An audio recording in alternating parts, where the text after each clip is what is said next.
Ipinasilip na ng Bureau of Customs sa mga interesadong bidder ang 7 mamahaling sasakyan ng mag-asawang Diskaya na nakatakdang isubasta sa Nobyembre 20.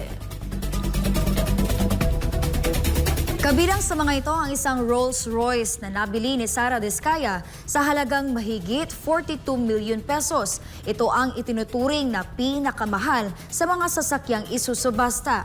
Ayon kay Diskaya, binili umano niya ang naturang luxury vehicle dahil lamang sa payong na agad naging usap-usapan sa publiko.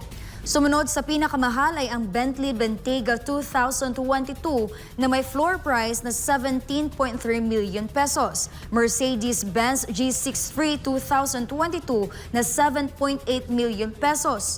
Toyota Sequoia 2023 na naghahalaga ng 7.2 million pesos. Lincoln Navigator 2021 na 7 million pesos ang halaga at ang Toyota Tundra 2022 na 4.9 million pesos ang halaga.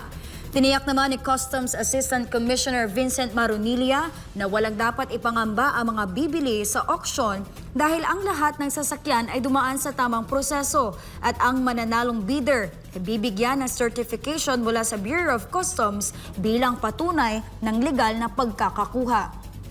Inaasahan ng ahensya na aabot sa mahigit 100 million pesos ang malilikom mula sa nasabing auction na direktang mapupunta sa National Treasury.